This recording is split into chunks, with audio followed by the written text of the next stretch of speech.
Hello everyone and welcome to the channel. Today I have the pleasure of introducing you to a talented bunch. There's the creators of the show, Andrew and Brian, along with assistance from their dad, Rufus and Blazer. So join them in their journey to rebuild, upgrade, and customize to various projects, including cars, and heck, even 3D printers. So stick around and hold tight, for it's time to upgrade.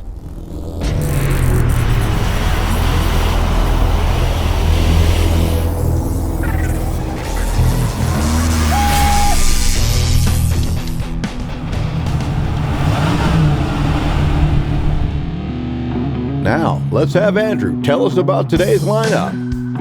This is my 1989 Camaro RS.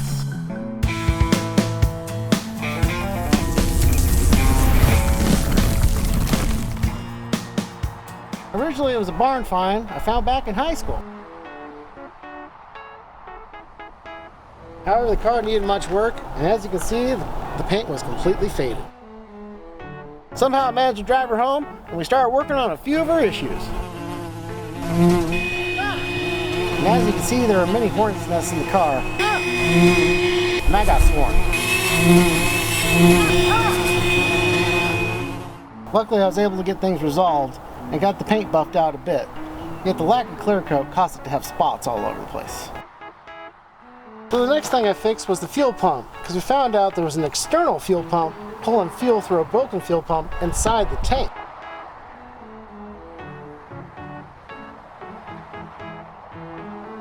So let's go ahead and take a look underneath the hood.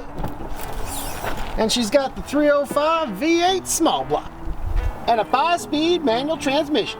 So as you can see, I had to modify the air lid here by cutting off the top part and brazing it back on so it can fit underneath this hood. With this particular model of RS, it has a throttle body injection, which is kind of a hybrid between carburetor and true fuel injection. And so this one has these two injectors here, which sprays fuel down into the carburetor. And as you can see, I upgraded it with a spacer plate and a new Holley Pro injection system. So the reason why I upgraded the throttle body here was because the butterfly was getting stuck halfway open. And sometimes that caused you to idle about 3 or 4 grand, or if you're driving down the road, you could not control the car very well. And unfortunately, that led to my first violation. You know how fast you're going today, sir? Oh, come on, man. Eventually I got the car running really good and all shined up. However, an unfortunate turn of events one day caused me to lose control of the car and head off into the shoulder. And when I did, a metal road marker wiped out the side of the car. Fortunately, the car was still drivable, yet the fender and door suffered quite a bit of damage. Then I decided to purchase a 92 Z28 Camaro that someone had taken the motor and transmission out of. The crew and I got to work on tearing it down to the frame, and I took all the good parts off because the frame had some serious rust problems.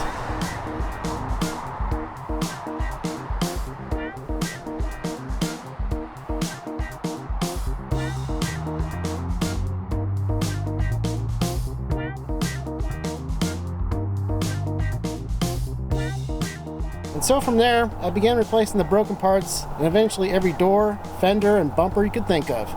And that's when the Franken Camaro was born. Then one day, my neighbor, who worked at a body shop, said he could help me paint my car. And so before we knew it, I was scraping it down to metal.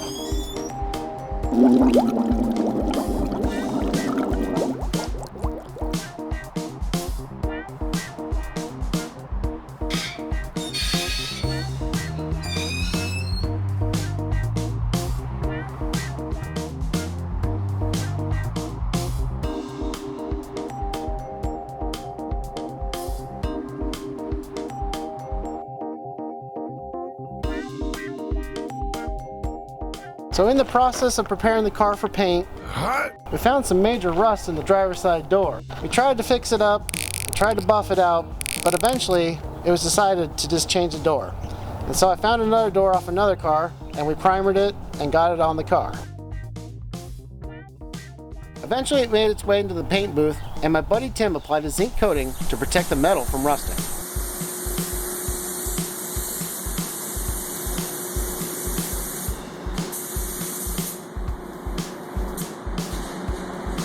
Then he primered the car.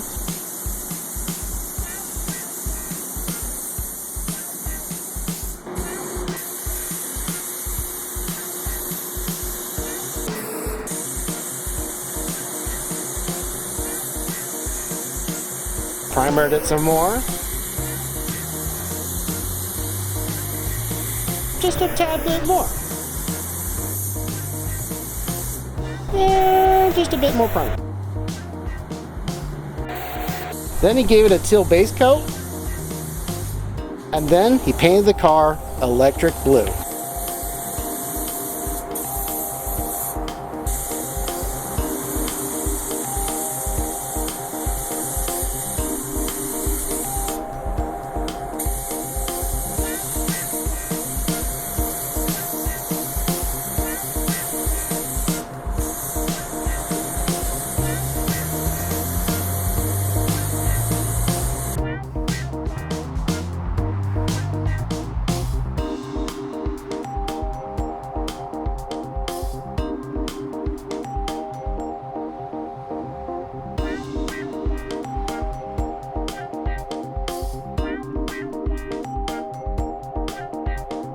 From there, I was in pursuit of finishing the car, when suddenly I started having engine problems. I took the car to several shops, and no one could figure out why it was suddenly stalling. Then one day, when the engine cut out, the front nose clipped a curb and destroyed the paint.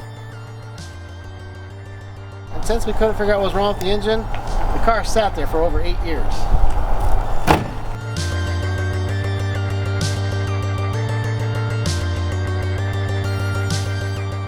Then one day, I found some interesting information on the internet about why it was stalling.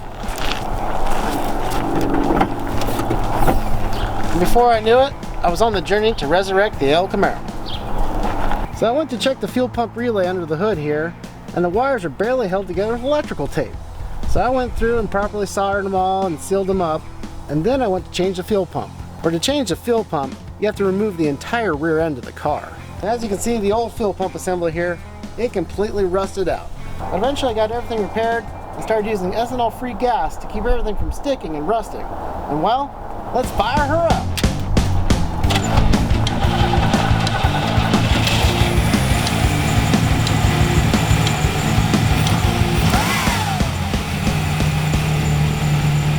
So stick around and I'll see you next time on It's Time to Upgrade!